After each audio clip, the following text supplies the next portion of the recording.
Unsent letters, वो चिट्ठियां जो कभी पोस्ट ही नहीं कर पाया।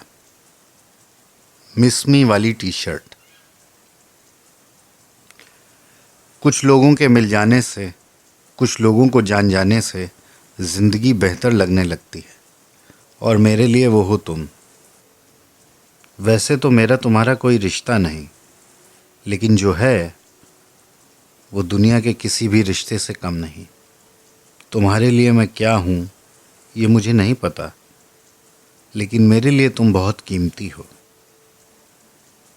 तुम वही हो जिसने मुझे अकेले में मुस्कुराने की वजह दी है। मैं तुम्हें कभी बता नहीं पाया। मैं सूने रास्तों पर दूर तक पैदल चलते हुए तुमसे बातें करता हूँ। तुमसे मिलने के बाद मैंने कभी खुद को अकेला महसूस नहीं किया।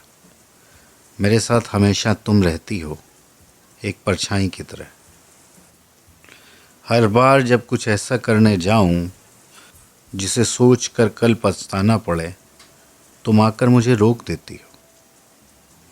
तुमसे वो आधे घंटे की मुलाकात मेरी ज़िंदगी के सबसे खूबसूरत आधे घंटे हैं। तुम मुझे गेटवे ऑफ इंडिया पे मिली थी। मुझे आज भी याद है, तुमने हल्के नीले रंग की जीन्स और मैचिंग टी शर्ट पहनी थी। बातों बातों में तुमने बताया था तुम पहली बार भारत आई हो। उसी शाम तुम्हारी वापस जाने की फ़्लाइट थी। हम कुछ देर तक पैदल चले, फिर एक मोड़ पर सड़क पार करते समय तुमने मेरा हाथ पकड़ लिया। तुम्हारे स्पर्श में कितना अपनापन था। मैं अभी भी ये सोचकर हैरान हूँ कि कोई अजनबी इतना अपना कैसे लग सकता है। थोड़ी देर बाद हम सड़क किनारे एक सस्ते कपड़ों की दुकान के सामने खड़े थे। तुमने मेरे लिए एक टी शर्ट खरीदी जिस पे लिखा था मिस मी। उस समय मैं बस इतना कह के रह गया कि इसकी कोई ज़रूरत नहीं है।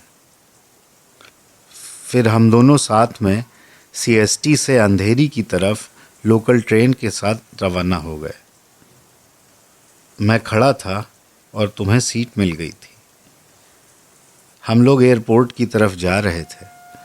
ज़िंदगी के जो हिस्से खूबसूरत होते हैं वो बहुत तेज़ी से गुजर जाते हैं। जाते जाते एयरपोर्ट पे तुमने मुझे एक सेब दिया। मेरे मना करने पे तय हुआ ये सेब हम आधा आधा खाएंगे। आप दोनों ने एक दूसरे से दोबारा मिलने के लिए ईमेल या फ़ोन नंबर एक्सचेंज नहीं किए। तुम्हारा तो पता नहीं, मेरे लिए तुम इतनी ही काफ़ी थी। तुम्हारी दी हुई टी शर्ट जिस पे मिस मी लिखा था, उसका मतलब मुझे बहुत दिन बाद समझ में आया। तुम कैसी हो, कहाँ हो, मुझे कुछ पता नहीं, लेकिन मेरे लिए तुम बाहर की दुनिया में नहीं, मेरे अंदर की दुनिया में रहती हो और मेरे हर पल में शामिल हो।